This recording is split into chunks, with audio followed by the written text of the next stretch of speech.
Hello, everyone, and welcome to another episode of Reselling Rhythms.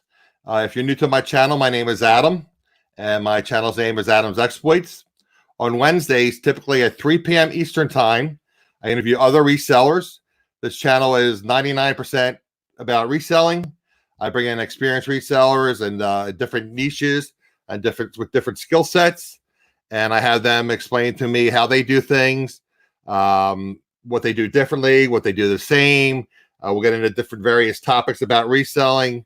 My guest, I know one of her topics is calculated shipping. She likes to talk about calculated shipping as opposed to free shipping. So I'm sure we'll get into that. She's lived quite a varied life, had a lot of different businesses over the years, had some trials and tribulations, and she's always managed to rise to the top.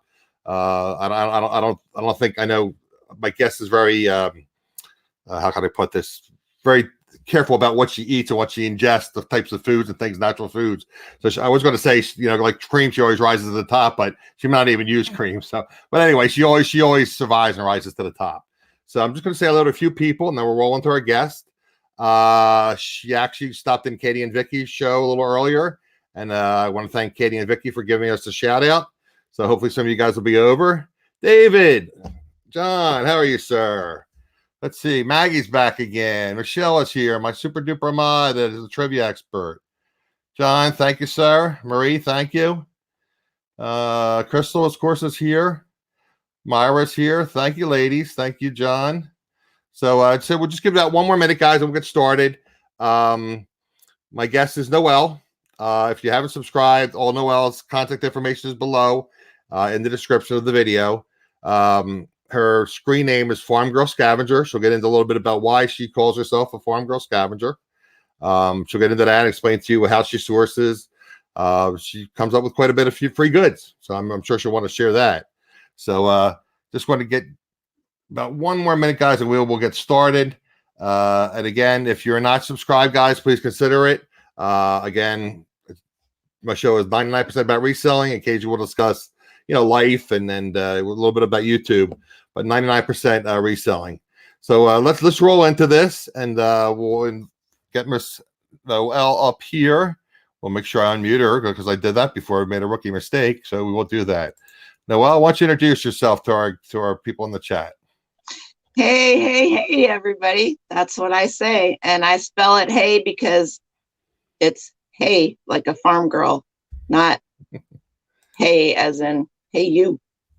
So it's nice to meet everybody. I know a lot of you. I see Greg. I see Rosie's Closet, Maggie Doodle, Jen. Hey, Jen.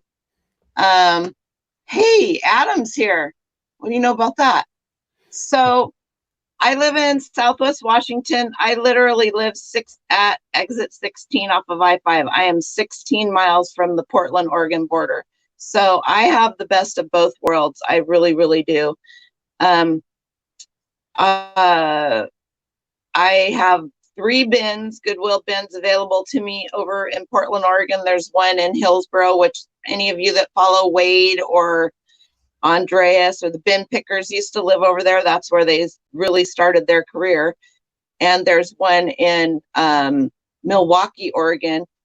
Both of those are the same distance-wise from me, but due to traffic, it could take me an hour and a half to get to the one in Hillsboro, and it could take the same to the one in Milwaukee. But there's also one right across the I-205 bridge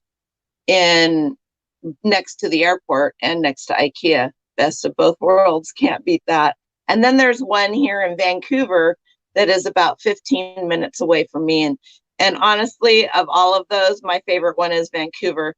Now, the thing about the ones in Portland is I don't have to pay tax because they don't have a sales tax over there. No sales tax or just on clothing? No sales tax in Oregon. Wow. Okay.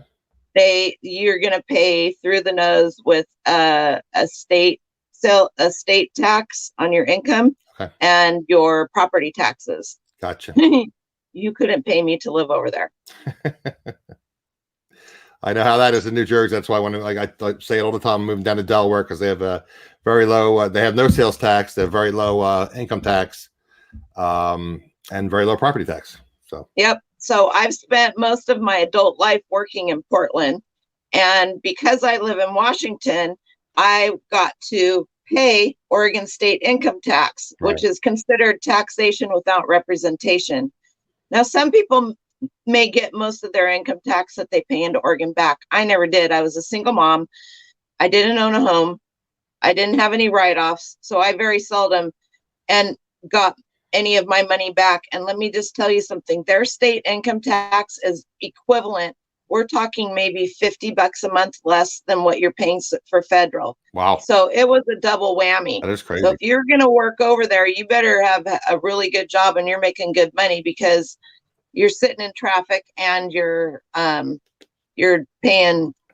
I mean, I would have no issues paying a small amount of tax for using the roads and emergency services and stuff like that. That's fair. I mean, and anybody that does, well, I don't know, but that's neither here nor there. But so I worked for Freightliner trucks. I built the trucks. I was one of the first few female foremen there. I worked there. I was laid off twice. My second layoff, I did not go back. I worked at Oregon Evraz Steel Mills, where I was a welding inspector. I did that until the crash in 2009 when they closed all of the pipe mills. And when I say a welding inspector and pipe mill, I mean the big 32, 36, 48-inch pipes that you see them putting in that everybody's trying to stop all the pipelines. I inspected those for years, and they are 80 feet long, spiral weld, inside and outside. That means you got on a little skateboard type doohickey and you went inside and you inspected. I inspected millions of miles of welds inside and outside. And then after that happened, I worked at my sister's place. She has a dairy farm in Astoria, and I did a bunch of remodeling revision. I took the old processing room because the dairy that they had in Astoria, they processed their own milk before my sister and her husband bought it. And so that whole processing room, we leveled the floors and put walls up and made that into the farm office. And then their house was historic. So I did all of the tedious 3 different colors of paint on all of the window panes. And yeah, so I did that for a year until the industry picked back up. And then I started doing welding inspection and all of that again too. So, and it wasn't just welding inspection, it was ultrasonic, radiography, you name it. And I traveled through, I spent some time in Pocatello, Idaho. That's not what I called it, but I promised Adam I wouldn't cuss on the show. And so I was based out of Billings, Montana, and I traveled. I was in Pocatello, Idaho for like 6 months, and I was in South Dakota just a very tiny bit once, looking for places because they were starting up the big camp there to do all the fracking and all of that. And I told him I wouldn't go back because it was not a woman-friendly place to be. I was in Wyoming, Arizona, you name it. And so I traveled around and did a lot of stuff there. And then I came home for a 3-week visit. This was in the end of 2011. So we're talking July, August. And I told my kids, I said, I don't know if it's going to be 3 days, 3 weeks, or 3 months. But they were going to lay somebody off because we were doing a huge bridge project for the state of Montana, and they had failed to get some of their paperwork done correctly. So that's what we were waiting on. We didn't know how long it was going to take. And one of my very good friends was actually the supervisor of the whole project. I had worked with her at Evraz, and she had gone over to a company called Accurate Inspections, and she called me. And she said that she had showed everybody my resume and told them my background, and they wanted me to come and work. So I did. And so I came home. I said, don't lay anybody off here. All of these guys have homes. They have wives. They have kids. I'd like to go back to Washington and visit my family for a little bit. So she offered me a company truck to drive back home. I said, no. She goes, well, I'll just pay for your gas then. All right, fine. So when I got home, I said, all right, everybody go get physicals. I went in and they were like, you got to go see the that's when I found out I had cancer. So I never went back. I ended up, they told me I had 3 months to live. Wow. I'm too mean to die. Are they good die young? That's a quote from my kids. You're too mean to die, Mom. Anyway, I had 13 surgeries before, during, and after, 6 rounds of chemo, 6 months worth of chemo. I was allergic to the chemo, blah, it took forever. And then in 2014, I got another phone call from her, and she was working with a new company that was going to be doing a bunch of projects in downtown Billing at Conoco 66 at the gas refinery. So I went back down there, and it ended up that I ended up coming home. My son and his fiance were having a baby, and things weren't going well for her. And any of you who know me better, sorry, I'm not paying attention to the chat. You guys are really not ignoring you. Most of the comments occasionally in the chat here. She ended up passing away 2 years ago. My grandson, I call him he named himself FarmScavenger Boy. My grandson Dren, who's 6 now. Yeah. He so he lives with me. He has always lived with me. He and his mom and dad, they all lived with me. She passed away. It'll be 2 years ago on the 26th of March.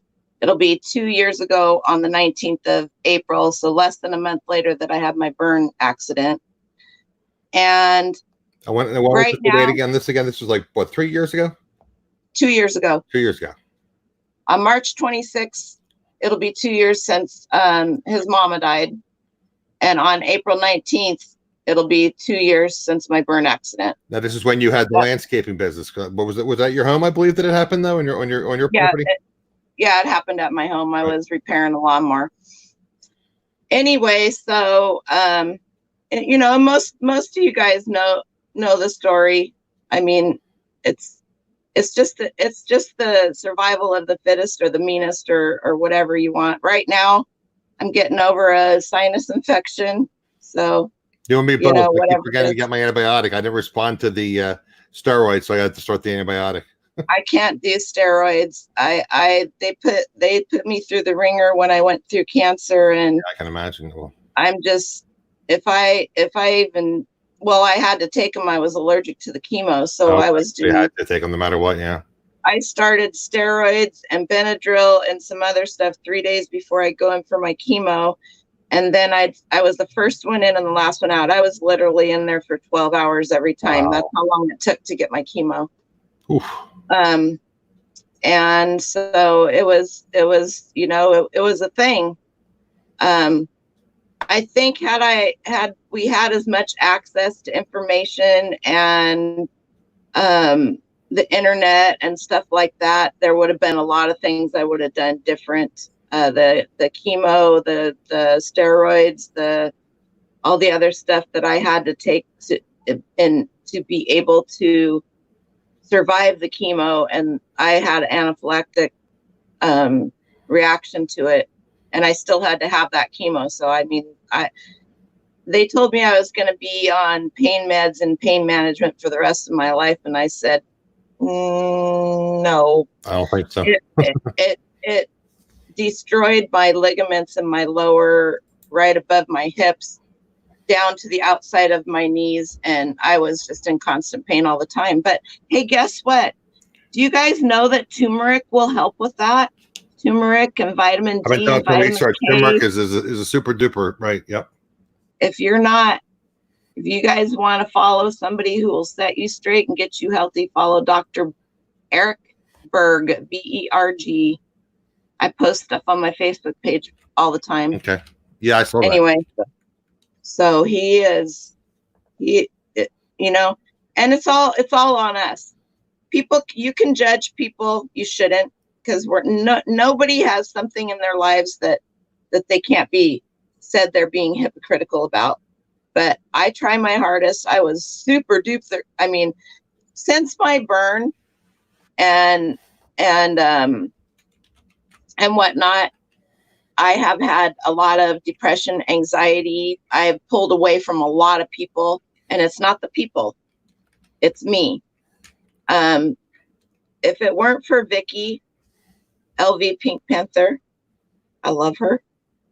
And she probably understands me better than anybody because she doesn't push. If it weren't for her, I don't know that I'd be in the frame of mind that I'm in now. And it's still not great, and it won't be for a long time, but she's an awesome person. And anybody that says so, well, guess what? My kids used to call me Satan. That means I'm going to live for a while. I'll find you.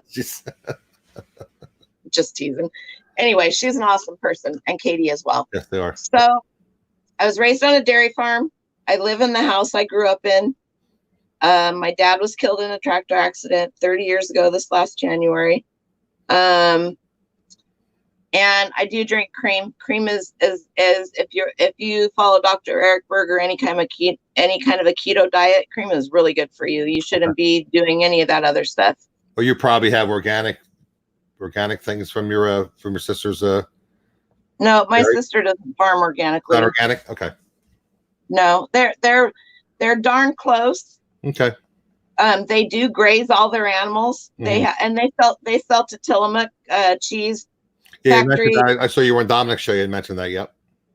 Yep. So, but they pasture all of their animals. They have trained dogs that they actually got some of them in New Zealand and brought them back, and they're all trained. So they have the dogs, and the dogs help herd the cows in, just like that's the way that it used to be done. Now they just recently sold their main farm in Astoria, and they milked about 1,200 cows twice a day there. They had 3 different herds. They had hundreds. Holy cow, pun intended. Yeah, no joke. But they pastured all their animals. So their animals they got a little tiny bit, like we'll say just enough grain. It's like giving your dog a treat, right? Right. So when they came into the milk parlor, they got grain in their bowl while they were being milked. And it was just enough to get them around and then go back out. And they had shelter, they had barns and stuff, but they spent the majority of their time out in the fields, and they rotated pastures and all of that. And that's really the way to do it. That's how my dad did it. I was born in Corvallis, Oregon, because my dad was running the dairy for Oregon State University, and finishing up I believe it was his master's degree. He was finishing up there. I could be wrong. I'm pretty sure that's what it was. But anyway, so then I turned 1 in May. We moved here to where I live now in September. I'll be 53 in May. So we've had this place here for 52 years. Anyway, so it's in the process of being sold. Right. I'm sad on one hand, but I'm glad to get out of here, because if you guys Google Earth, the Cowlitz Tribe Casino in La Center, Washington, the Cowlitz Indian tribe is called Ailani, Ilani, and you zoom out just enough, literally right across I-5, you will see you'll see a Shell station, and you'll see a big, huge dairy farm. That's me. Okay. So how long, when did you start the landscaping business? And we pre-chat, we discussed you're no longer doing the landscape business. I've been doing landscaping on and off part-time since 2003, when I was going to school to get my degree. I have a degree in ag hort. So I would pick up in agriculture, horticulture. Okay. I didn't know what the abbreviation was. Okay. What's ag hort? Okay. Yeah. Ag hort. Okay. So gotcha. So they're at all colleges, and there's always boards where people call in and they need somebody to do this or that. They're looking for certification or some assistance or something. Okay. Yeah. So I started picking up little odd jobs here, and stuff like that. And then my oldest son, he dogged me all the time. He goes, Mom, why don't you open up your own landscaping company, as he got older. And I said, it's such a headache, Justin. I don't want employees, blah, blah, blah.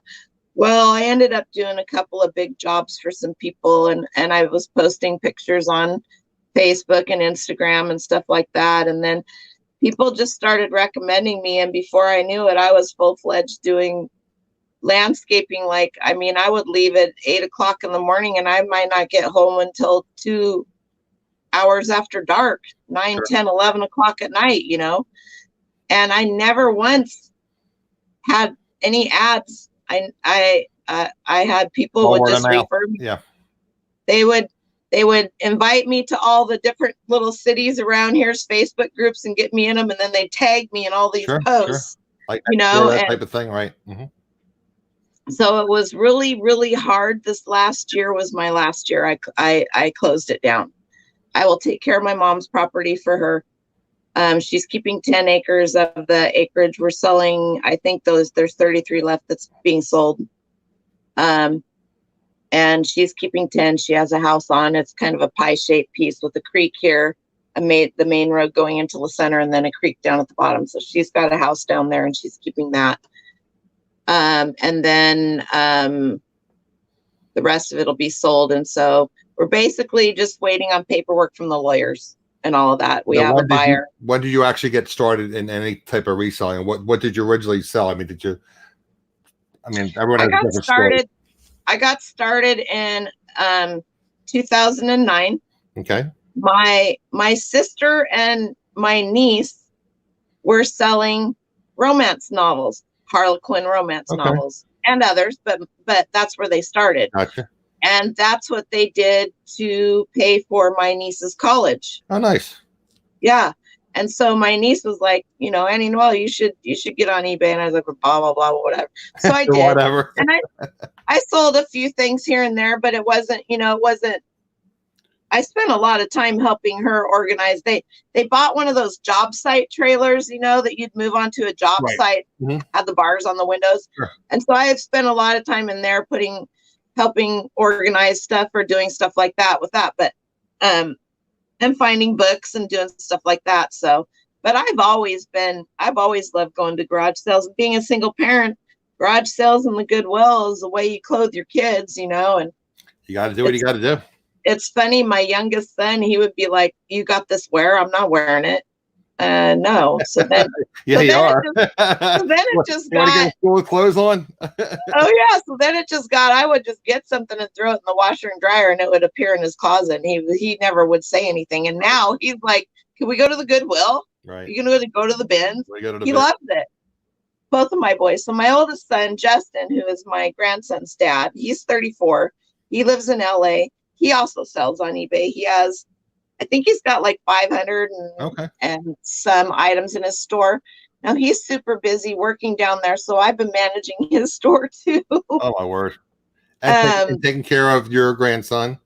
Yeah. And you said you had to pick up your granddaughter this afternoon. So you pick up your granddaughter from school?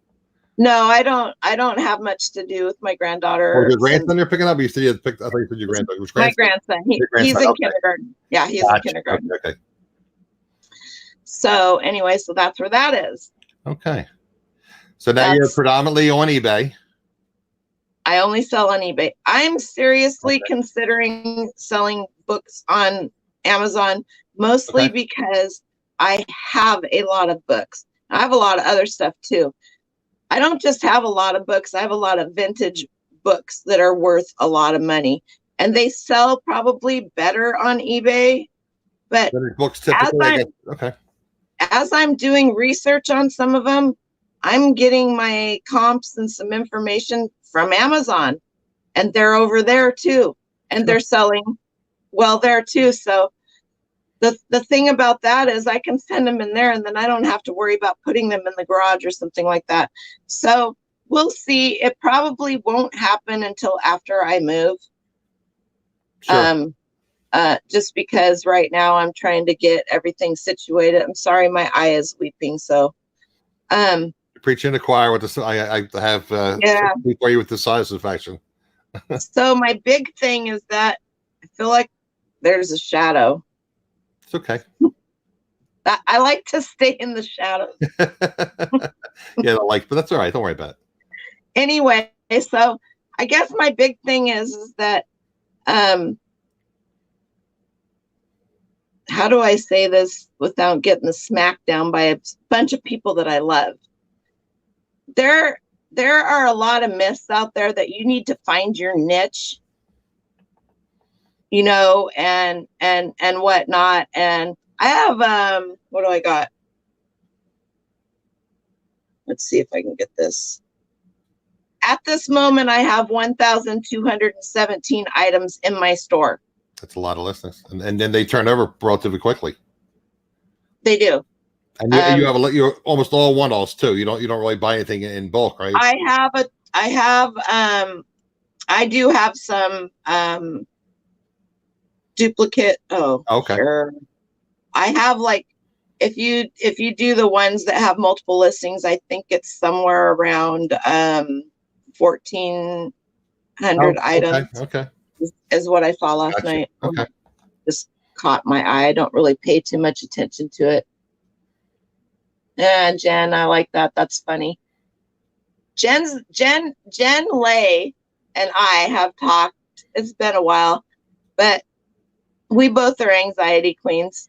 We'll just put it out there, Jen. I mean, what can I say? And we both have problems with our backstocks having death piles. Your death piles have death piles. Yeah. You just can't. No, it's the backstock of the backstock having a death pile. Okay. When you get out to the barn and there's stuff in the barn, boxes of it, that's the death pile. And I'm almost scared to move because I don't know what I'm going to find. Yeah. And not only that, but it'll be worse than an estate sale because there's stuff.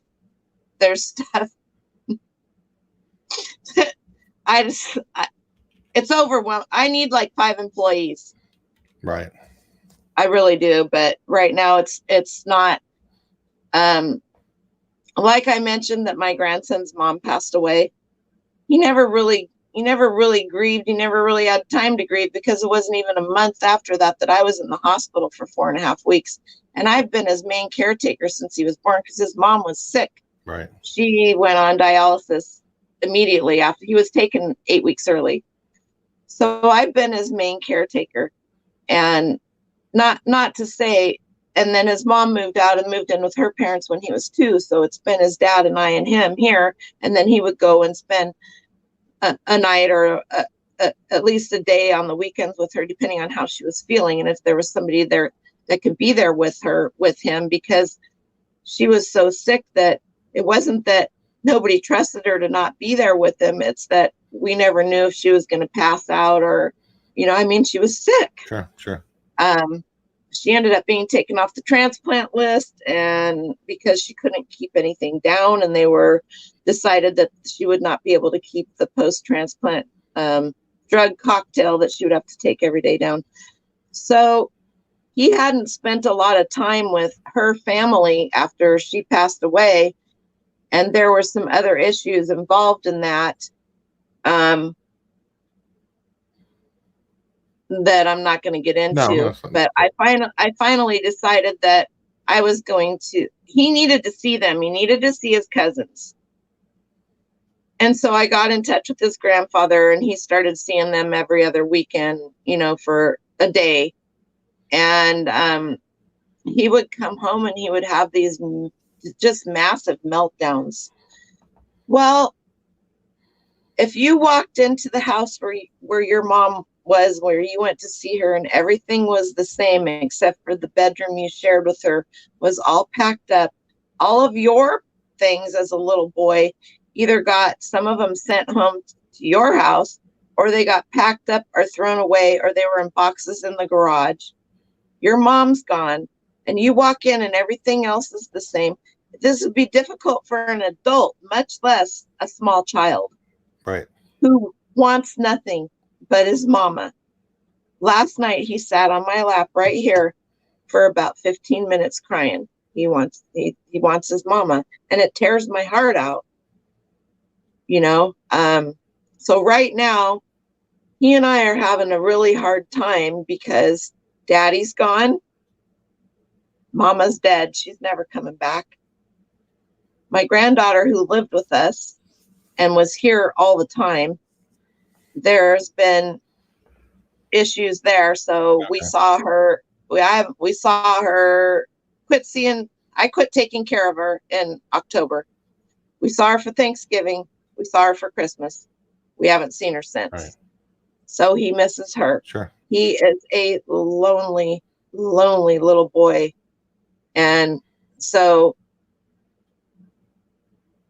this is a sad house to be in right now. And so I could say that all of this right here is, I could blame it all on my sinuses, but I spend a good hour a day probably crying. Wow. And that's just where it is right now. And that's being real. Yep. Will it get better? Absolutely. Time heals all True. all issues. Will he still have the memories? I talk to him about his mom anytime he wants to. I have a file on my phone with everything that she ever put on Instagram with him, with whatever she wrote. And he has access to that whenever he wants. I need to send it in and have a book made out of it is what I need to do for him. But like I said, my dad died 30 years ago in a tractor accident on our farm. My oldest boy, Dren's dad, was 4 at that time. And he basically lost his father figure. So this isn't my first rodeo with it. And I sure hope it's my last, but it's where it is. So sometimes I'm really active in social media, and sometimes I'm not. And when I'm not active, there's a reason. There's a reason. Yeah. Sometimes you just need to step away. And it has absolutely nothing to do with all you wonderful people. Our Resell Kings here. Hello. Anyway, so that's where that is. Right. But let's try to talk about some reselling, and hopefully we'll take your mind off of your troubles for a little bit. So let's do that. So how many of you guys, you see, I listen to a lot of different people while I'm listing, while I'm doing research, whatever, if I'm out in the garage, whatever. And I also try to listen to people and call people out that are trying to get up there. Now, a really good guy to watch who's just gotten over 1,000 is Froggy Flips. I don't know if you guys watch him. He's funnier than crap. He put out if anything at all, go to his channel. He put out a reseller Christmas song, and I about fell off my chair. I laughed so hard. Okay, and then another guy who's just got monetized is Fat Man the Flipper. And he's funnier. He's hilarious too. So it's nice to pull some new people, some different people into your stuff to just, get you out of things if you're listening. I listen when I get to the point where I'm super overwhelmed. I just put music on.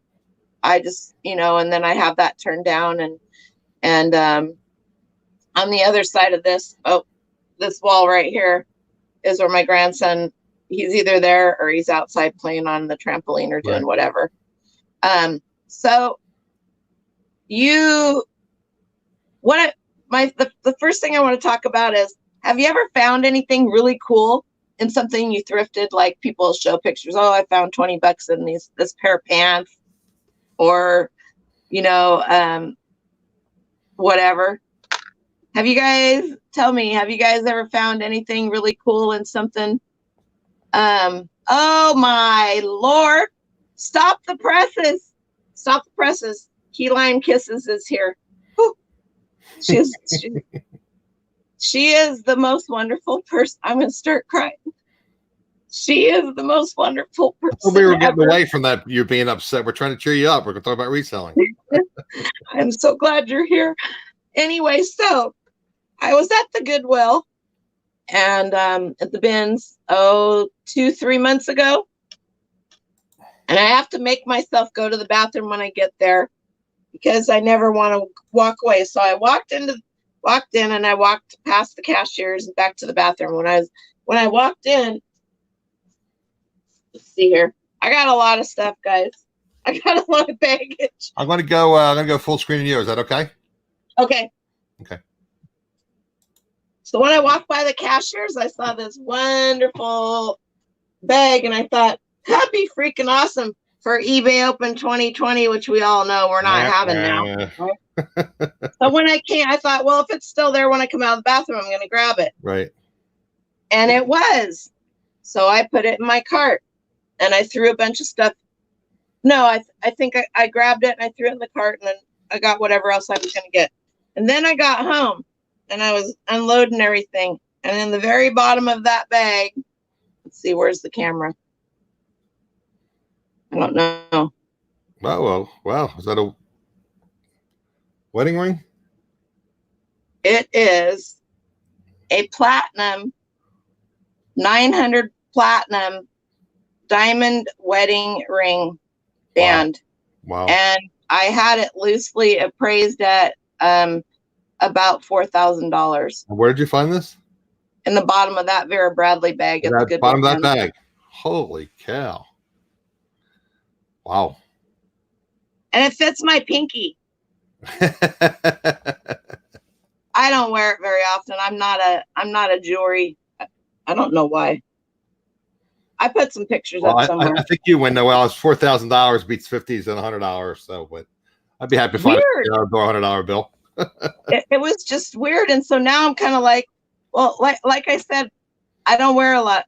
I have my ears are double pierced. I used to have my nose pierced. I'll probably go get that done again. But when going through chemo and all of that, I took the piercing out so many times that, whatever. But when you're doing heavy equipment work and working with machinery and stuff like that, number one, you don't deal with fire and heaters, and number two, you don't wear jewelry. Apparently, I learned that one. Anyway, oh, Gina, you got me all teared up.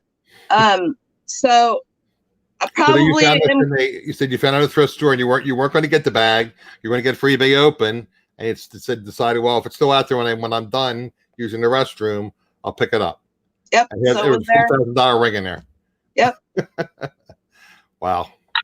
You never know. So yeah. Anyway, and I took it to the jewelers, and they didn't. If I want to pay, which I will probably, I probably right. Yeah. I'll pay to have it appraised and get all of that on it, and you're then gonna list it, right? Yeah, sure. And then I'll sell it. Yep. But they said it was in really good shape. That they said it wasn't. I'd been wearing it then at that point in time because I did. But the only other ring that I have is what's left from my mom and dad's wedding ring. My mom had to have it removed from her finger because she had some kind of a bump on her, and then she had the setting melted down and the diamond cut off and a new setting made, and so right. I have that. That's the only other ring I have. That's it. I just don't. I never have been. It's beautiful. I think the thing is that I feel like girl. You're not the material girl. I feel like people are staring at me. So Jen, you can understand that one. I just feel like people are staring at me if I have jewelry or something like that on. It's a, what is it, a phobia or anxiety or whatever. I mean, and I've been that way my whole life. And so that's not a new thing or anything. I've just never been, I mean, what are you going to put on a pair of your diamond necklace and gold chain and go out and feed the cows and scoop poop and scoop poop? Now, your name, your screen name for YouTube came because that's basically how you sourced, right? You kind of like, you would do clean outs and things, and you would get free items to sell or to dispose of. Absolutely. So FarmGurl, right? Right. And then the scavenger part came from because the first three people that I started listening to that really kind of got me into thinking, oh, I really should be listing a lot of stuff. I should just start. I have so much stuff. I should just start selling it. Right. Was the first one was Pete, Craigslist Hunter. I've been watching him since he's been on YouTube. Yeah, Pete's OG. He's been around for a while. Still interesting. Then I started listening to Ryan and Jay, Scavenger Life. Uh-huh. I listen. Their podcast comes out every Sunday, and I listen to them. And and then it just went from there, and I started listening to other people. And my son goes, if you're so enthralled with all of those guys, why don't you list some of the stuff you have, you know? So Sure. so then we started, and then he started listing stuff too, you know? And so I made him, when he moved to California, to LA, I made him take all of his littles. He loaded up his Scion, his Toyota Scion, and he drove down there. I made him take like he does magic cards, and because he is a nerd. Both of my boys are nerds. I'm very happy about that because I know a lot of stuff about a lot of things that a lot of people don't know about because I let them play. Oh, is that Ainsley? Yes, it is. Hello. There's your comment right on the screen below you. Noel kicks butt on eBay. Yeah, go to my Instagram. Now, if I could figure out how to edit videos on YouTube, like I can finally do my Instagram post, woo, I'd be doing good. But for some reason, and I don't think I'm a stupid person, it's just not clicking. I think I'm just on so much of an emotional overload burnout that I just can't wrap my mind around it. And my biggest problem is if I can't do something perfectly, then I don't want to do it at all because I don't want to look like I'm an idiot. Just like, I mean, and I'm not, and nobody else is, and I'm not saying that. And I have videos up and I go back and watch them and I'm like, ooh, people are watching this stuff. And that's how it all starts out though, right? I mean, that's how it all starts out. But also on another note, that's who I am because I have both years, 2018 and 2019, I went to eBay Open. My oldest son said, "You're taking dresses and makeup and a curling iron." So I'm not taking a curling iron. Not taking the curling iron this year because they have one at the hotel. There you go. When you take your makeup. Or maybe it was a hairdryer. I don't know. He goes, "Mom, that's not who you are. That's not what you look like." He goes, "You don't get dressed up and put makeup on." And I go, "Well, I'm going to Vegas, Justin. Can I just look nice for a little while?" At least you get dressed up every once in a while, look nice, right? He's such a ham. Anyway, he was just teasing me, but he goes, "No." And so then I found this hat. It says, "From head to horseshoe, FarmGurl." Okay, so that's basically where you get your name, and you get a lot of free goods. I get a lot of free goods, and a lot of them I got from, like you said, doing clean outs, hauling stuff away from my customers. And you said you built all your landscaping business was all word of mouth.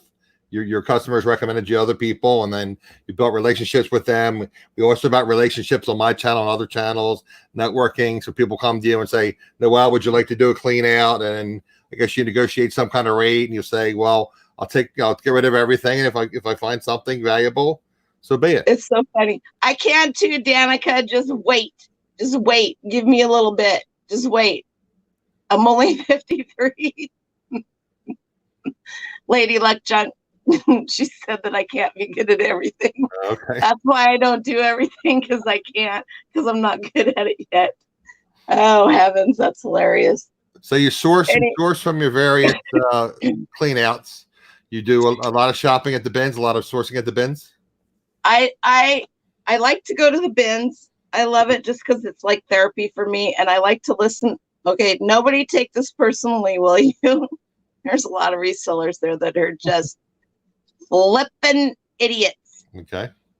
I listen to them, and I will go through the bins that every stinking one of them has been through, and I'll come away with a cart full of stuff. I mean, they're not aware of, right? And they're aware of it. They're just too busy chit-chatting with each other, showing what they sold and what this sold and what that sold and how much this is worth, and I'll overhear them, and I'm thinking, no. I'm here to make a living, right? Not here to gossip. Oh my goodness. Just like that ring. Somebody picked that bag up and they set it there because it was right. It in the bins in Washington. When you walk in, the carts are right here, and then there's an aisleway, and all of the bins go back to your left. There's 1, 2, 3, 4, 5, and then there's 2 walls, Okay. and then there's 1, 2, 3, and then there's 5 double rows in between, and then there's a glass case over here when you're walking in, and it goes around, and the bathrooms are back there, and then there's 3 more rows right in front of the cashiers, which is by the glass case, and they're short rows. They're only like 3 bins long, and so people will get up to pay, and then they'll offload some things that maybe they decided they didn't want. That's what happened with this bag, because it was right there. Somebody had just taken it out of their cart and set it there, because those rows of bins where they were getting ready to take them out. And so I was just like, oh, somebody didn't want it, so I went to the bathroom, and I came back out, and it was still there. And I was like, well, it's mine now. I'm glad. I mean, and here's the thing. I don't like to sell clothing. I will sell vintage clothing. I don't like to do purses. I will sell vintage purses, but I know what's good. Like, will I pick up a Robert Graham shirt? Damn straight. And I've sold them for $80. Right. Am I going to pick up a Vera Bradley bag that's that big? Yep. Yeah. Because whether I use it for myself, or I give it to my daughter-in-law or somebody, or sell it, who would not pick up a big, huge, I never even checked the other pockets. Now you said anyway, you pulled a few other things you wanted to show us, a couple yeah, all right. photos, right? Here's another thing I want you guys to know, especially you bin shoppers. When you go to the bins, they don't have bags for you to load your stuff up in, so thus the IKEA bags and stuff like that. That's reseller's best friend, the big blue IKEA bags. You guys have Trader Joe's anywhere around you? Trader Joe's has a huge following, and they actually sell. I didn't know this. We have a Trader Joe's here in Vancouver. I don't go there very often, just because of where it is. I don't go to that part of town very often. Right. It's not a bad part. I just don't go up there very much. Probably because it's near the chemo center, and I don't want to go there. Blame me. Yeah. So I will pick up these bags. This is a Eating Right, Uniting Flavor Nation Looney Tunes with Tweety Bird on it. So that might be a quarter at the bins. It was whatever it weighed. Yeah. Maybe 5 cents. 5 cents. Okay. Here's a Walt Disney store bag. Somebody bought something at the Walt Disney store, and they got this bag. This one, I don't even think it weighs an ounce. Trader Joe's. I'm selling 5 of these Trader Joe's bags for $15.99 plus shipping.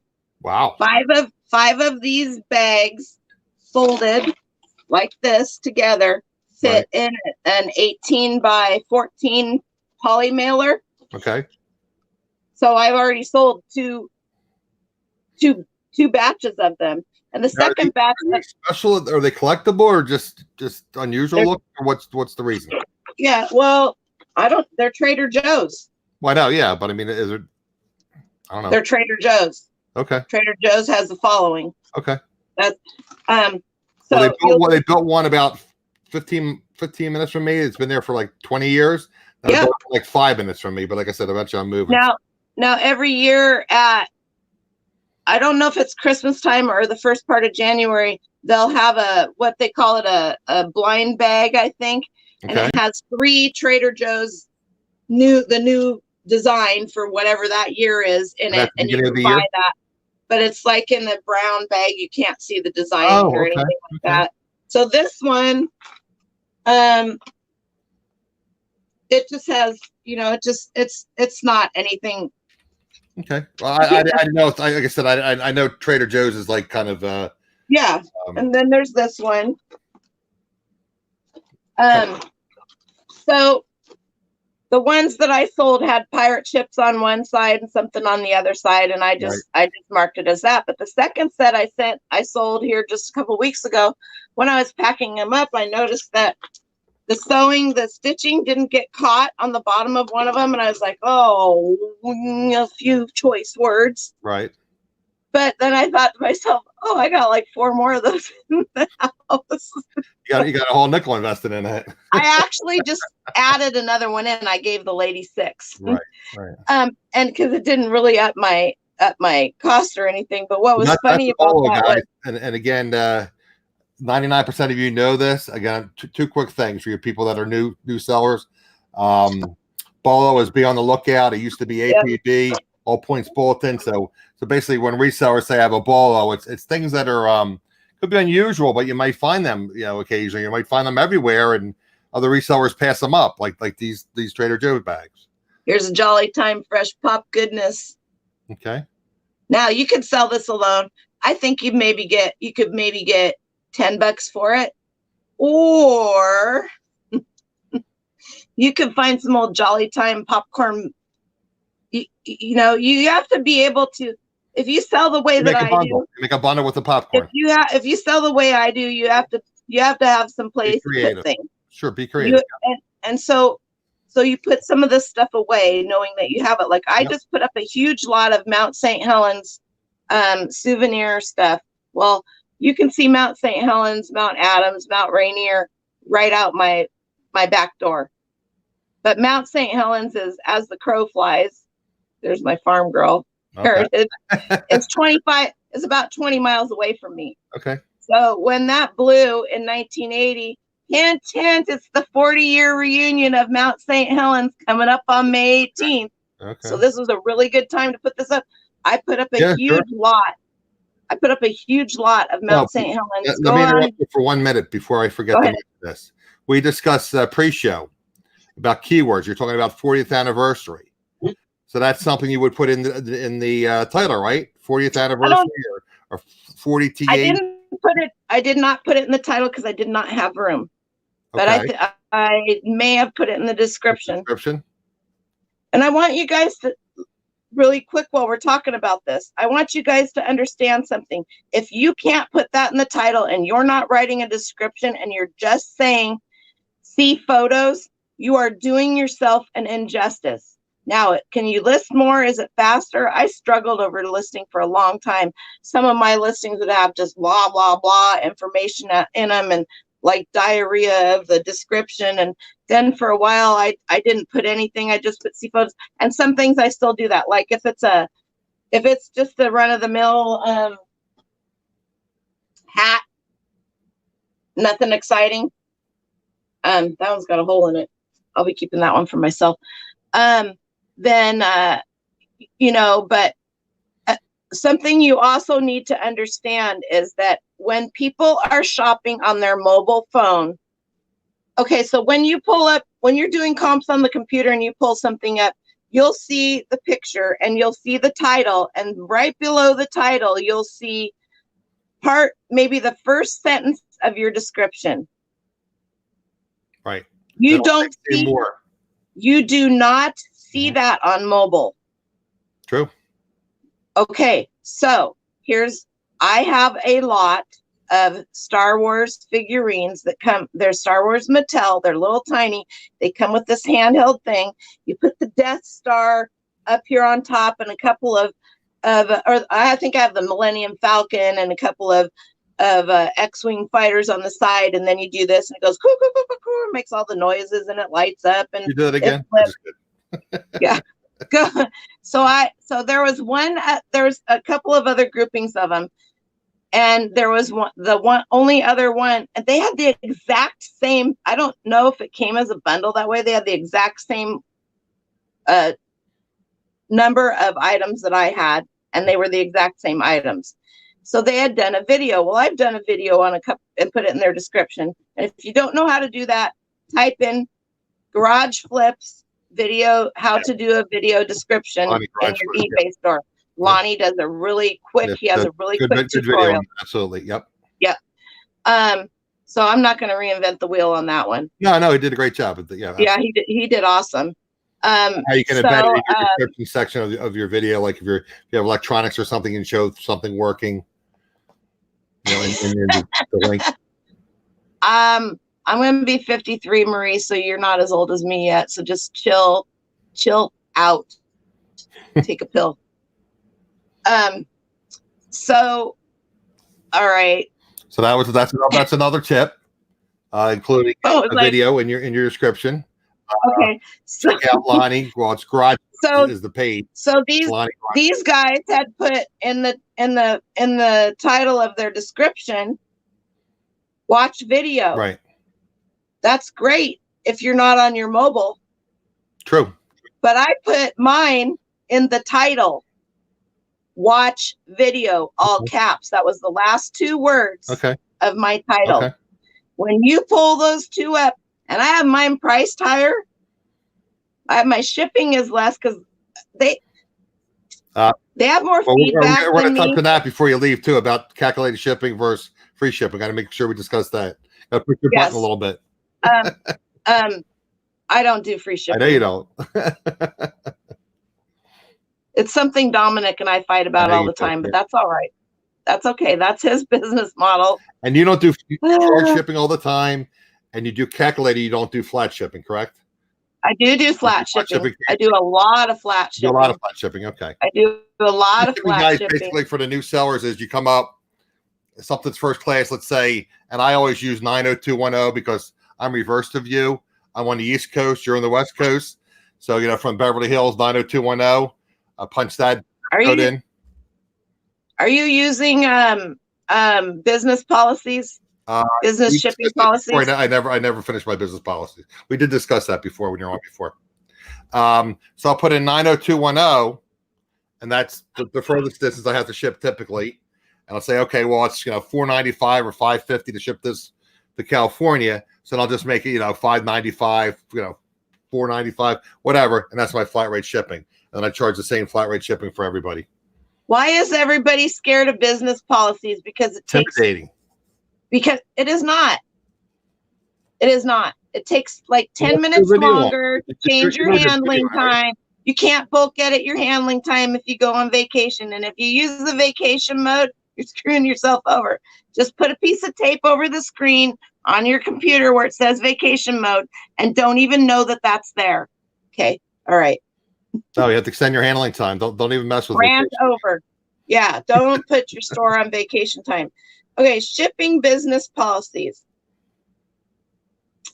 I have a calculated first class for 15.99 ounces or less. I have that on 488 of my items just because I had made some new ones and I haven't gone through and changed them all yet. Right. I have over 1 pound priority mail, any item other than media that is over 1 pound. I see that. Okay. I'm in my business policy. Right. First, you have your standard payment. Everybody has that. Sure. You have your standard return. Everybody has that. Right. Then I have media mail, any book item eligible for media rate or media that's a DVD, whatever fits into that. Mm-hmm. If you guys don't know, don't go on to all the Facebook groups and say, what can I ship?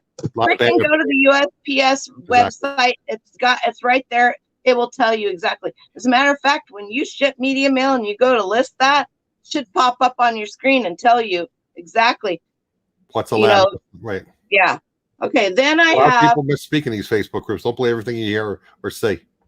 Then I have media mail too heavy for international shipping because after 5 pounds, you cannot ship media mail internationally. Okay. What's wrong with that? Through media mail. Okay.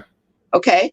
So I have 2 media mail business policies because on the first media mail business policy, I do international shipping and I don't use global shipping. You don't use global shipping? Okay.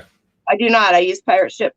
Pirate ship. You guys are using global shipping. You're screwing yourself out of customers because they charge too much money. Right. It's great that you're using it. Don't be afraid of pirate ship. Do not be afraid of pirate ship or Federal Express. Now, obviously you applied again, guys. We mentioned this before in other videos, other live streams. You want to ask for the that was called a simple export rate. And that's something that they'll add to your account, but it's not readily visible. You have to ask for it, and it's very easy to do. And that's what you use, right? Simple export rate.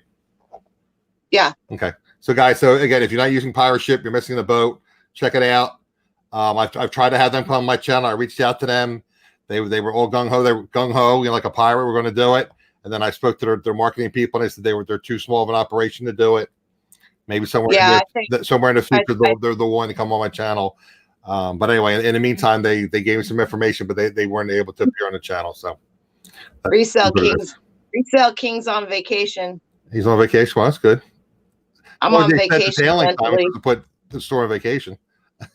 Some people, I mean, there's people that use the vacation mode and they don't, but just know that if you use that vacation mode, you better make sure that you extend your handling time. Extend your handling time, because you'll get dinged for that and you can get your account suspended. Exactly. And if you're not using shipping business policies, obviously it is super simple to extend your handling time. You go into the bulk editor, you bulk edit all of your store. You may have, depending on how many items you have, you may have to do it 2 or 3 times. And when you get up in there, it just tells you bulk edit your handling time. Now for shipping business policies, and I really need to do a video on this because nobody has them. Yeah, that's why I said no one really has them, right? Yeah. For shipping business policies, or for business policies for shipping, you go into your business policies, which if you're in your main eBay store, you have to have a store to have business policies, right? You go to your business policies and it'll bring up your shipping, and you have to edit each business policy. Well, once you finally know, you just go in, you open up your business policy, you go down to the handling time, you extend it. So yeah, it takes a little bit more time, but I would rather spend 20 minutes extending all this handling on my business policies than spend an extra 5 minutes every time I list something trying to figure out how the hell I'm going to ship it. Right. True. Oh, sorry. How the heck I'm going to ship it. We can say hell. HE double toothpicks. Yeah. You had a few more pieces too, right? You had the piece, the workwear. Yep. Okay. So yeah, you got to keep me on track, Adam. Yeah. Let me make you full screen again. Okay. So I went to an estate sale. I didn't go last weekend. Two weekends ago, and it was way out in the boonies, up by Mount St. Helens, as a matter of fact. And it was a rainy, nasty weekend. They didn't get a lot of people, but it's a estate sale company that I deal with a lot. And so this guy who had passed away, his wife had passed away 5 years earlier. He was a lineman, a telephone lineman, electrical lineman. He did a lot of hunting. He spent a lot of time in Alaska, and all of his electronic stuff was top of the line. I think I put out on my Instagram stories, I put a little pull out that showed this electrical thing in a box that was all dusty and nasty. And then I showed it how I had it set up, and I put a pull out. Would you touch this? Well, I touched it and I got $80 for it. It was, it's those specialty vintage electrical testing electronics. Sure. You don't even have to test them. You clean them up, you take really good pictures of them, and the people that are buying them, they know what they are, and especially anything that's made by Olson. I was gonna say, what's the other one you would know? Because is it Fluke? How do you pronounce it? Fluke is one, yes. Fluke, right, yeah. Fluke. Olson is a big one. Okay. So you can sell them. You can sell them parts only, not working or whatever, and people still buy them. Absolutely. Okay. Don't underestimate yourself on price either, because take a best offer. I'll tell you what, there were 4 or 5 of them on eBay right now. They're still there. Okay. That had every single piece to them. Now, what I didn't do when I picked it up was look at it to make sure that all the pieces were there. It was in its original box. I didn't sell it in its original box because the box was toast.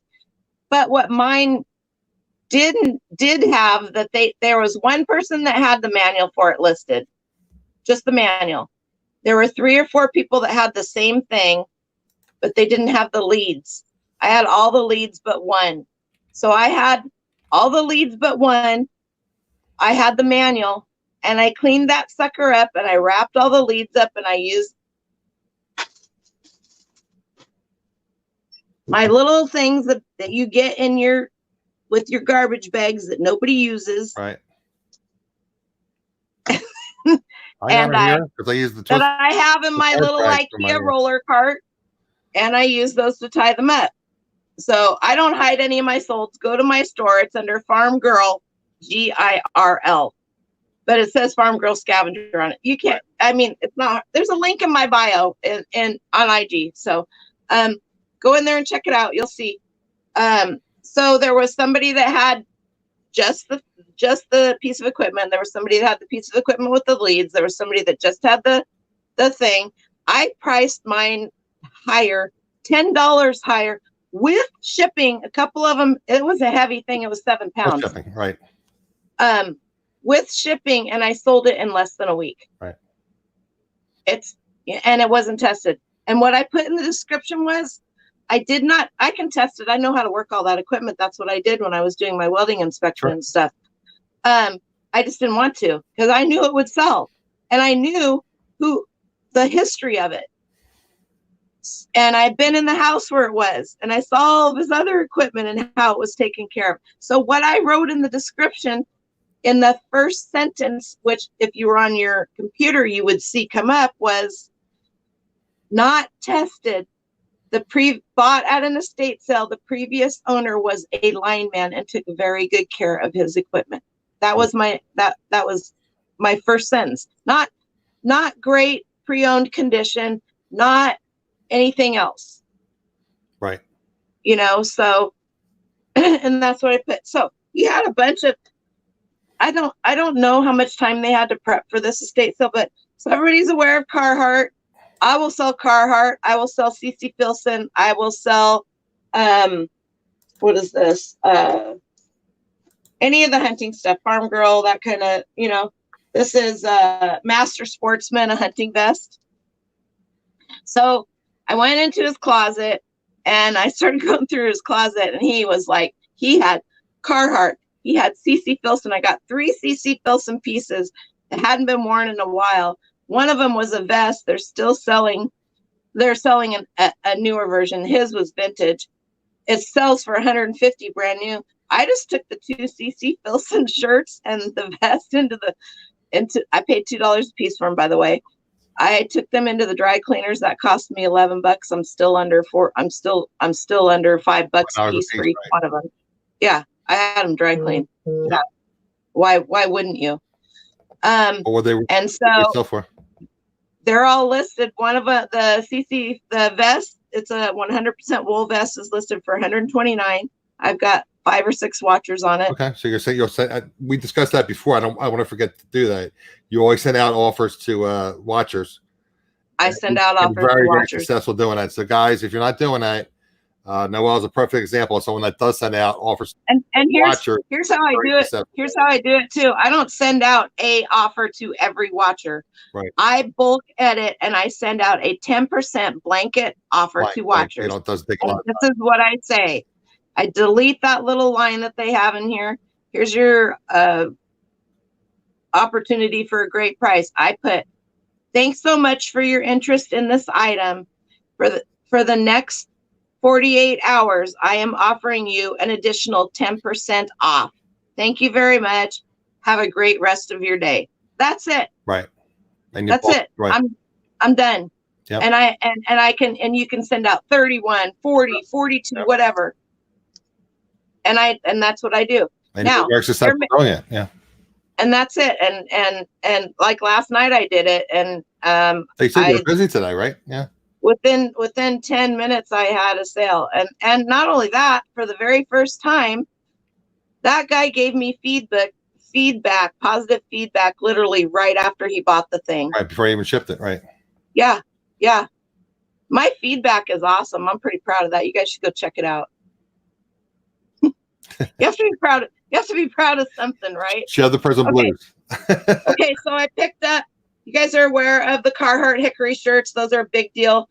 The quarter zip, or it's either quarter or half zip ones. I don't know if you can't get them anymore. I don't think you can. All of his shirts had some form of grease stains or something on them, whether they were clean or not. I scrubbed the crap out of them, and I got most of the stains out. So they have this brand, and I know some of you are familiar with it. It's called Prison Blues. There you go. Right up here, it says made by real inmates, assembled in the United States, and then it has your care and everything like that. These are hot. They're very wanted. There's your bolo, folks. This shirt has stains. It has grease stains. It has everything. And it's funny because it's all in your description, people. You should see the Carhartt jacket I have, the vintage Carhartt jacket I got from him. Man, that sucker, I shaved the inside of it. I scrubbed it. People are watching that. I am not going to lower the price on it because I have it listed for like, I can't remember, $89 or something like. I can't read your guys' feed because my internet. I'm following it. My internet froze, and because I'm trying to use another screen to pull up some things just to talk to you about on eBay. So yeah. The last question was from Denise, the Vulture Dumpster Diver. She said, "Don't they sell for more if you say they work?" Meaning like the tube testers and those type of things. Well, I don't know. Yeah, I would think so. I list very mine well untested. I list mine for the price that they are selling, that the other people that have tested them are selling them for. Okay. And I don't have any problem selling them. Right. But yeah, they should. But there's also, when you get some of those older tube testers or things that have tubes in them, and you've tested them and they work, do you honestly they may not 100% believe that tube is still going to work when it gets there? Because I can tell you something. They get bounced around. This thing went to Florida, and I live in Washington State. Sure. 90% of the things that I sell go to Ohio, New Jersey, Pennsylvania, Australia, Spain, France, Great Britain, Macedonia, probably Canada. Really? Yes. I don't sell a lot of stuff to people on the West Coast. They don't know how to use that stuff. That's horrible. I'm lying. I do sell stuff on the West Coast, but I'm telling you, like, I had another little vintage Olsen piece. Ainsley will tell you this. I was freaking out all last weekend. I spent hours. I am anal. I don't have an inventory system. Like, I don't have things written in my stuff. I should. I don't. Will I ever get there? Who knows? I know where my stuff is. And this little thing was literally 3 inches long. And it was a vintage Olsen tester. And I didn't test it either. I knew it worked. I knew that one worked, but I didn't write that in there. And it sold to Australia late Friday night. So we didn't have shipping on Monday, right? Because, well, we looked this last week because it was a holiday, right? And I couldn't I knew where I put it because I have a special bin for that. Only of that kind of stuff goes in. I had another one just like it that was twice the size. And I'm like, did I sell this? So now I'm going through all of my solds on eBay. Like, did I sell this? Because eBay duplicated a bunch of my listings when we went through that whole update in October. Yeah, sure. Yeah, and I was like, oh, holy shit, Anyway, I found it. I ended up shipping it a day late because I was like, I didn't want to cancel it. It's going to Australia, and I know that they were going to actually use it. Mm-hmm. They're detrimented by fire there. Right. So I'm like, I literally rearranged all my bins, and I pulled everything out, and I started cleaning everything. And I had looked in every bin 4 or 5 times. I pull out the toy bin that had just a few things in it, and he's laying on top of an Imaginext dinosaur. And I'm like, are you kidding me? But at first I was like, woo, And then I'm just like, I have no idea. It had to have been me. I mean, there's nobody else to do it. I can't say early morning you're doing something and you just weren't, Anyway, I was so excited to find that. I told Ainsley, I said, I found it. Jeez. Okay, so anyway, we're pushing a little over an hour. So again, we can always have you back another time. What else did you have? Do you want to show us real quick? Prison Blues. Also, I got this. It is a hunting vest. It looks sharp. That looks pretty clean.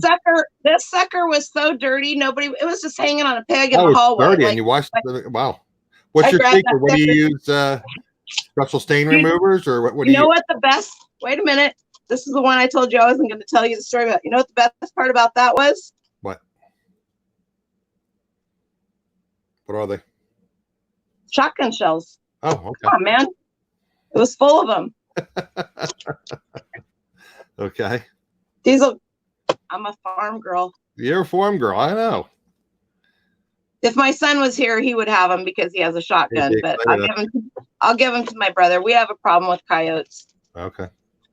So I told him all right, I'm gonna let the cat out of the bag. My best friend going through school's brother just recently in 6 months started working for this estate sale company. And I don't get any deals because of that, but I'll be like, he had a painting price for $12 at this one yard sale. And I have already spent so much money. I should have bought the thing, but he and his wife do work. And again, guys, network. I mean, referrals. Noel has a connection now. I mean, he's not going to do any favors, but he might say, hey, Noel, I had connections with the estate sale long before he was in there. But he may come to you and say, Noel, you definitely should check out this estate sale. That's all you need. I think you'd be interested. Yep. You might have been busy doing something and missed it for whatever reason. Yeah. So I told him, I said, hey, Curtis, I said, so how much do you want for this jacket and this vest? He goes, you're going to buy that? And I go, yeah. And he goes, $1, $2. I go, whatever. Write it down on my ticket. And I go, do I get to have the shotgun shells that are in it too? He goes, what? And I go, what? Feel this sucker. And I opened it up and then it was just full. And he goes, I guess you do now. And he goes, just fold it up and put it away. Keep your mouth shut. Anyway, so those are going to my brother. I just haven't gotten them out there too. Okay, so Prison Blues, Carhartt, all this. So when you do your description, you do somewhere vintage in your title, and then you do chore, worn, work, wear. That's part of your title. Chore, C-H-O-R-E, chore. Yeah. Okay. Vintage, chore, worn. Okay. It's already broke in. Gotcha. It's already broken. Gotcha. It's already softer. Gotcha. I don't know if you've ever put on a piece of Carhartt, anything. T-shirt. I'm not exactly very handy with my hands. So. Even new Carhartt T-shirts are stiff. Yeah. Because they're made out of a thicker material. Thick quality. Yep. Mm-hmm. Okay. There you go, Ansley. Vintage, chore, worn. Here's a bolo.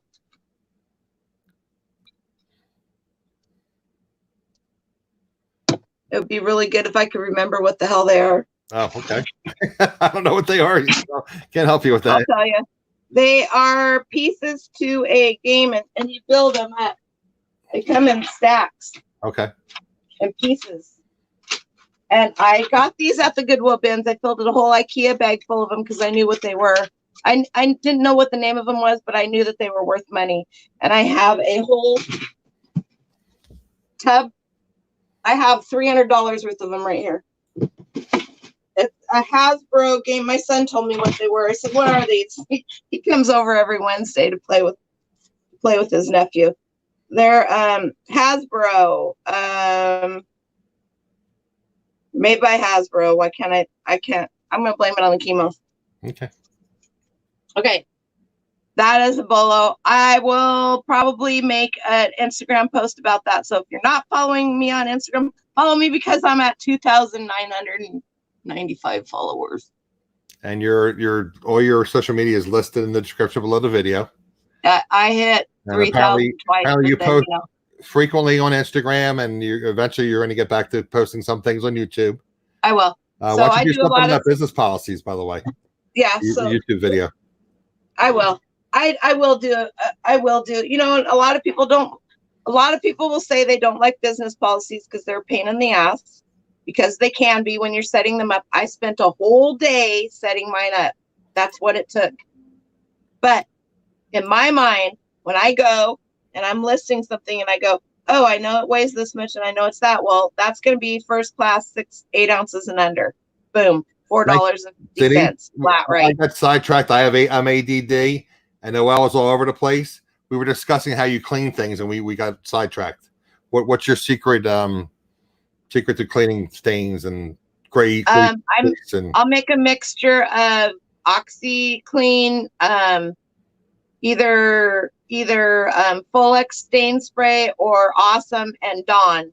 And also it's basically OxyClean, but Dollar General's version, not Dollar General, Dollar Tree's and version. I just make a paste of that, and then if you've got grease, you need to use Dawn dishwashing detergent. Okay. Right. That will get the grease out of almost anything. Now you have to understand. You make a paste with that and the powdered OxyClean. And so I took my kitchen sponge that's blue on both sides. One side's got the Brillo-y side. Right. And one side, and I scrubbed that in to those, and I let them sit for a while. Well, that won't bleach into the product. Will it? The blue will dye it from the OxyClean? That's what OxyClean isn't a bleach. Okay. Okay, so then I tried using cleaning things, and somehow it'll bleach from the sponge or whatever I'm using, or like the scrubby pad thing.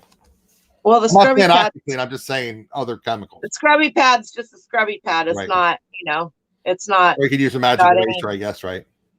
It's not got anything in it. It's just a sponge with a scrubby pad on the other side. Okay. And so then I let those sit.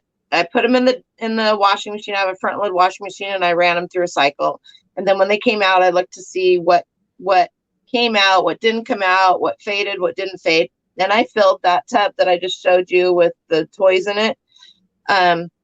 I filled one like that. I have a downstairs shower that both of my boys used to use. They don't live here anymore. Right. So I filled that tub, and I put the Prism Blues and the Carhartt Hickory shirt, which sold within 2 days, and the Carhartt workwear jacket in that tub with OxyClean, just OxyClean. And then I soaked everything in that for a day and a half, and then I washed it twice. I put a crap ton okay, thank you. of fabric softener in it because they're stiff, super stiff. Right. So I softened them up a little bit. And that was it. And then they still have some stains. They still have, the Carhartt jacket's been well worn and loved, but I'll tell you what, people love those ones. And so when you do that and you put, it's really all in the description and what you have. Vintage chore worn. Okay. Let's see if I can pull this up. I'll tell you exactly. We'll see if my are you kidding me? Carhartt. Oh, Carhartt has 2 T's in it. Someday I'll learn how to spell right, but you guys do know I do know how to spell. I kind of use a slang when I'm talking that kind of fits into the whole farm girl, rednecky kind of going gal, hey, girly, that kind of stuff. Just so you know, I am educated. I do have a college degree. There you go. I was a secretary. So I put, here's the title, Vintage Carhartt Blanket Lined Detroit Zip Jacket Coat, extra large, work chorn wear. That's my whole title. That took up all 80 characters. Okay. If you're on the computer, then you're going to see condition, pre-owned. And I put stains and cosmetic wear throughout, great pre-owned condition, freshly laundered vintage Carhartt. I just added that in for the heck of it. I don't always do that. Okay. But the CC Filson, I put in there that I had them dry cleaned. Because people will see that. They'll see the vintage and stuff like that, and they'll be like, CC Filson is way better than Pendleton, because CC Filson is just out of Seattle. Pendleton's got, I'm in both of them. My mom sewed all of our clothes, so Pendleton. I'm sitting on a Pendleton blanket right here. There you go. Okay, guys. Real quickly, I definitely want to have you on again, Noel, in the future. I mean, we get sidetracked, unfortunately, and you have things you have to do, and I have things I have to do, and there are other resellers that are probably listening, hopefully. Yeah. Thank you for being here. So go to those estate sales, guys, and don't feel like you shouldn't go on the first day. Always go on the first day and scope out what's there. That's Because lots of times, don't wait till the last day because people say you get a deal, but everything's picked over. You should go the first day and maybe the second day because you're going to get 50% off. Usually on the second day, towards the end, they'll give you 50% off or they'll make you a deal. And on the third day, you will get 50% off. My estate sale company at 2:00 shuts the whole estate sale down and they auction everything off by room. Okay. So you can pick up definitely, yeah. You can pick up a whole room for $20, no joke. Okay. Anyway, but go on the first day. They miss so many things because they can't know everything, right? To everything. Right. So you will find some deals. You will find some great deals. And these things right here, this vest, nobody would have picked this up. It was filthy gross. It looked like it had seeds in the pockets. It was just disgusting. I sprayed this sucker with Fulex.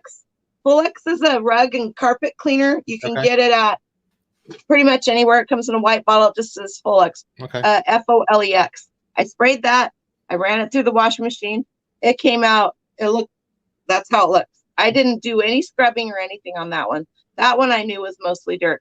I was even surprised how clean it came. It looks brand new. I have 4 or 5 watchers on that right now. And it's different than all the other ones you'll see on there because mine doesn't have any of the mesh on it. Mine is more of a winter type one. And it's got padding on both sides. So it's not a right-sided or a left-sided hunting vest. It's got padding on both shoulders, which makes it an ambidextrous hunting vest. I should put that in my title. There you go. So don't be afraid to go to the estate sales every day if you can. I mean, if that's the days, if you have certain days that you go sourcing and you can go, my grandson loves to go. He has his own bag. I just tell him he can put whatever he wants in there. And then they tell him, they'll look in it and, they love him. They think he's hilarious. So that's a plus too. Kids will help you get a discount sometimes if they're cute. Anyway, so don't be afraid to go to those estate sales. At least go to check out what is there, especially if it's a really big one. Because like I said, it's so overwhelming for so many people that you don't see. Plus, by the time you may come back the next day or so, there's enough stuff gone that now you're going to see what I consider to be the really cool stuff, the gold, the totally odd things. Right. Okay, guys, we pushed this a little bit lower than I want to, but no, it's just a wealth of information, and she can just talk for hours and hours and bring a lot of great information and tips and knowledge to us as resellers. Some of you may be aware of this. I've picked up several things. I tell people all the time, rewatch these videos. I have a playlist. If you're listening things and you just want to listen, maybe you want to listen, and then if you hear something interesting, maybe then click and watch the video. But it helps me with my watch hours and help you guys hopefully learn something. Something else, just real quick, Adam. Sure. If any, Don, the auction professor, right? If you guys go back in his playlist or just search it, that's how I learned to do my business policies. He has a video and he will walk you through. Now, I had it on one screen and I stopped it and I paused it and I rewinded it and I paused it and rewinded it. That's how I set my business policies up. And I have refined mine more to fit, because he does such a variety of different things, but he will walk you through setting up your business policies. Now, it's been a couple of shipping up overages changes since then, but I have all of my flat rate shipping at what it would be to send it the furthest away. So they could be in the next town and they're still going to pay me $4.50 for 8 ounces and under, and they're going to pay me $6.50 for 16 ounces, for 8 ounces to 16 ounces. Does that make sense? Yes. Okay. Noel is right around 3,000 guys on her Instagram. If you have not followed her, please do so. She should be over 3,000 by the time we get over this. Yes. Thank you, everybody, for coming. Nana Tink Treasures is here. If you guys haven't subscribed to her YouTube, go there too. She's a hoot. And Danica, Lady Luck Junk, and Ainsley, and Gina, Keelan Kisses. And Adam, thank you so much for having me on.